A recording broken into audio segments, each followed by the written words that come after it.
Hello, my human design people.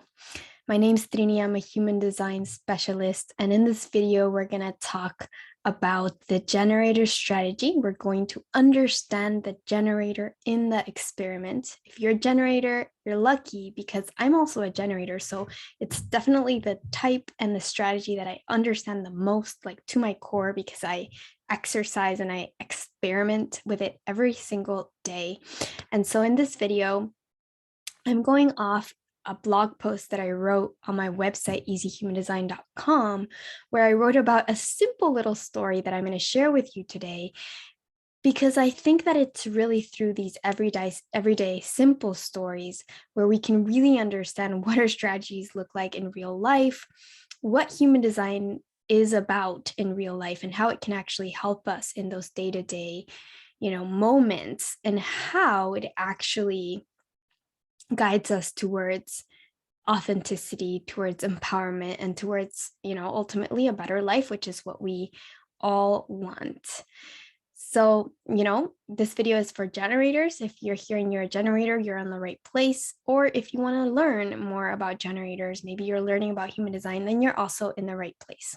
I'd like to start by saying that one way I really like to look at human design is through looking at the two different versions of ourselves. In my opinion, human design points to two different versions of who we are.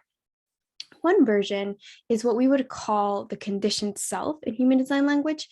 All that means is the self that we've created through exposure to society, to our parents, to everything that we've ever been exposed to.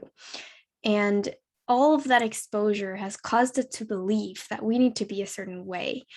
In the society that we've grown up in, being unique, being different, doing things your own way is not really valued, at least not yet. Things are changing, but at least all of us who've grown up in this society, we've kind of been molded, or, unintentionally, we've been told that we're not good enough and that doing things in our own unique way or following our intuition is not really the way to go.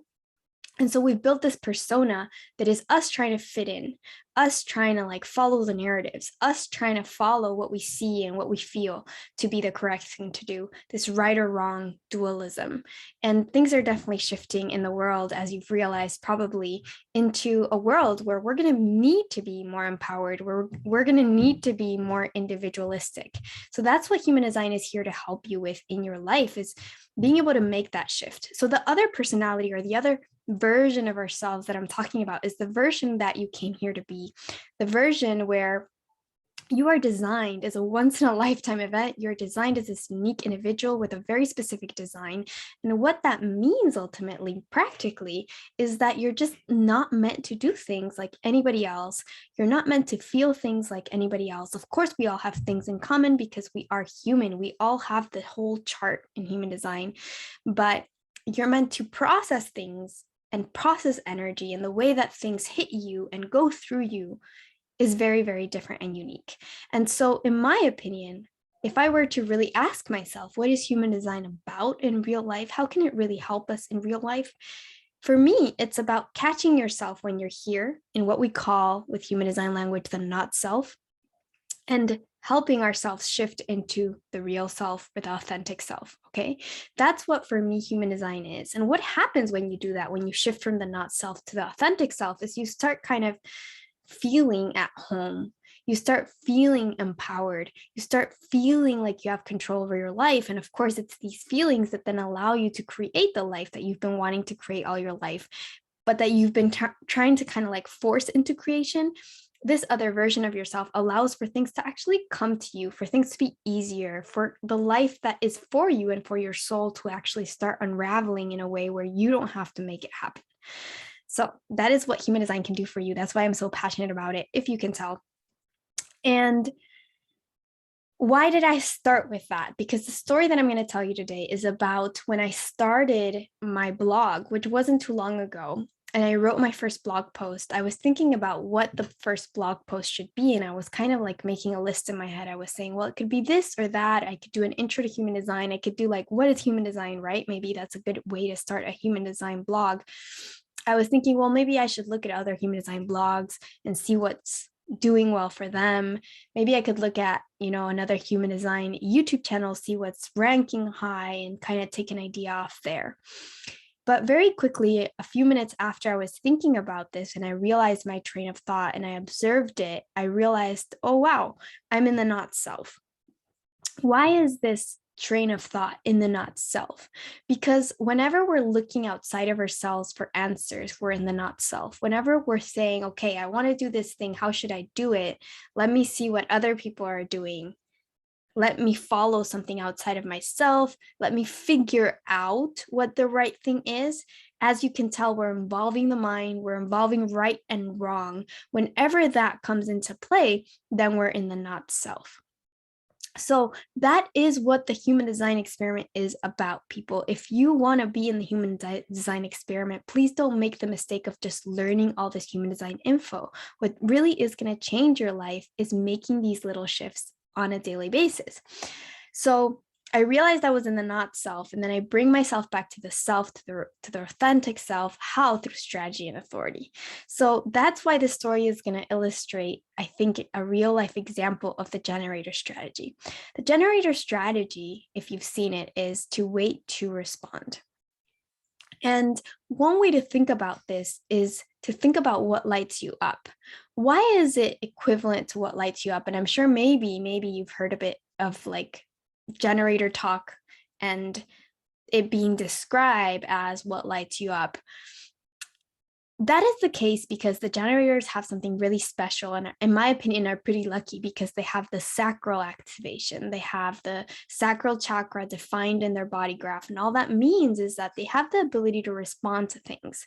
Whenever the generator has something put in front of them, whether it's a person, a place, a thing, an opportunity, anything at all, an energy, right? Everything's energy. So whenever we have energy in whatever shape or form in front of us, our sacral is going to respond, and our sacral is going to either say yes, yes, yes, yes, yes, go towards that, or it's going to say nuh-uh, that's not for you, or it's going to say I don't feel anything about that, which in that case it really also means that it's not something that we should go towards in that moment.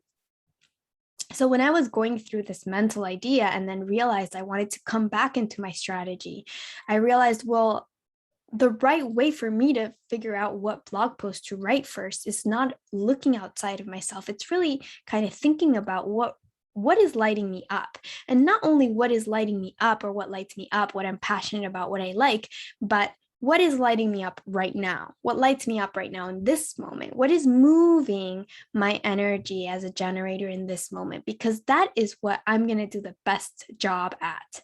And if you think about it, in a more common sense way, kind of taking human design out of the picture, it really is something that makes sense to think that somebody that's writing a blog post because they think they should, and they're writing about a topic that they think is going to do okay, is going to write something that's a certain quality. And then someone that's kind of like really excited about something and is ready to share it with the world and is kind of oomphed with it, they're going to write a different quality piece, right? And which piece is going to be better, which piece is going to attract more people or be more effective in transmitting information? Obviously this other piece. So when you think about it that way, it's actually pretty common sense, right? So that, I think, is it's the lesson behind this, is that for a generator, we always have to be thinking about what we are being moved by. It's not what the world wants us to do. It's not what is correct or what's worked before, what's worked for other people. It's about what is moving you in the moment. And it's really actually quite beautiful because why does it work that way for the generator? Well, the sacral is actually like a battery. That's why it's called the generator, right? It's like a battery pack filled with energy. And so when your sacral is responding to something, what your body or what your whole, when I say body, I mean your whole being, what it's really communicating to you is, what you have the energy to give to that thing, so that that thing can bring you satisfaction, so that that thing can be successful. Okay. So basically it's like a pass. It's like something saying do this and it will work because you have the energy for it. So that's really what the sacral is communicating when it's communicating to you as a generator. Yeah, this is what the story that I communicated in my blog. And I think it's, I ended up thinking about, okay, what's really moving me about human design right now? And I was thinking about how I had responded in the previous, days, 24, 48 hours. I had responded to a lot of posts and things about strategy. And I had been in my life pretty excited about my own voyage and my own experimentation with my strategy. So I decided to write about strategy. And that's when I decided to also place this story about how this blog post came about into the section, so that the story itself could illustrate what a generator goes through and how a generator can also follow their strategy on little things in their everyday life. Sometimes we think that decision making and following your design is about the big things, but a lot of the times it really is about the little things, and it's about the way we decide to place our energy into things. So for the generator especially, that's going to have to do with everything and everything at all. So for the generator, the cool thing is that the sacral, it's not something that you have to wait for. And don't get me wrong, if you have an emotional authority, there's a piece there that's really important for you. You do have to wait to make decisions. Check out my emotional authority video, and I'll make more in the future. But there's always the sacral that's responding in the moment.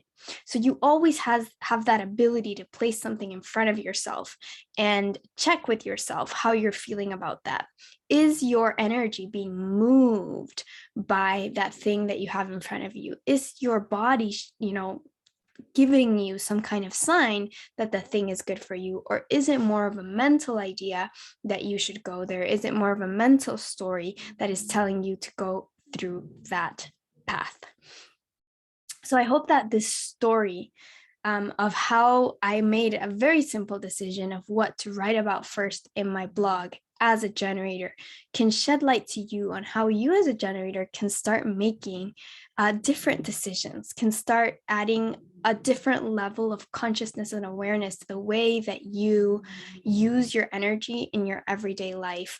And I want you to think about in order to end this video, I want you to think about the why behind that, because that's really important. It's not just like this random thing where the generator gets to do this, the manifestor gets to do that, and the projector gets to do that. It's really about why does the generator have this strategy? And so in the human design perspective, your soul and your being chose to come here with certain likes, certain passions, certain ways of being, certain attractions to things, because those are the things that you're actually meant to be sharing with the world. Those are the things that you're meant to be engaging your energy with, so that the world can evolve in the way that it, in a better path. And so it's not for us to question what we're passionate about, what we like. It's more about trusting that we do like that, or we do feel energized by that, because that's the right thing for us. And what happens when we follow that is we're giving our energy to the correct thing. The generator, the machine, then is working in a correct way. The energy is being placed in a correct way. And so the regeneration of energy can happen in a sustainable fashion. And when you are a generator and you are in a place where you are sharing yourself to something that energizes you. So in this, simple idea, but still true idea, it could be writing something in a blog post for me, but it could also be, what you choose to do for a living. It could be the relationships you're engaging with, all of the big things and small things in your life. What it means is that when you give yourself to that, you are placing yourself into alignment. You are enjoying yourself. You are in a place where you are feeling good while you're doing something. And that is the magical thing for a generator, because when the generator is in that alignment, then that is when the thing that you're doing is actually it's kind of like you're adding magic to that thing, and you're sharing that energy. And think about what it feels like when you're really having fun and the energy that you're emanating. So for the generator, we're adding value to the world when we are adding value to ourselves. And don't ever think that the things that you have to do have to specifically be related to adding value to people, to helping people, to serving people, because you could be doing as a generator the most individualistic thing and still be placing such beautiful energy into it and be so in alignment with yourself. The people around you and the people that come into contact with whatever it is that you are creating are going to get from that thing whatever they need to get, are going to get from you whatever they need to get, because your energy is being placed in the right thing. So I hope that's clear as well. I hope that this kind of like story and this little tidbit about my life allowed you to see the generator and your strategy as a generator waiting to respond to something that lights you up, to something exciting, in a different light, in a different level of awareness.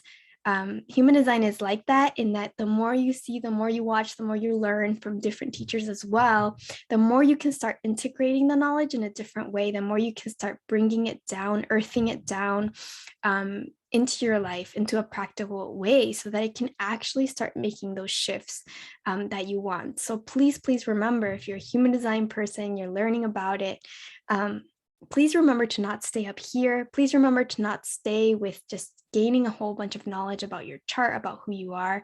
You really want to bring the information down and practice it. It's much better to know less and practice more than to know more and not practice at all, because it's really not going to end up changing your life if not. So I hope this was really helpful. If you liked this video, if you liked my energy, please make sure to like, share, subscribe, and click the notifications button. It really helps the algorithm. It really helps the knowledge to get to more people. And if you do want to learn from me, if you like this energy, my buzzing generator energy, you can check the links below for more options to work with me. Take care and see you in the next video.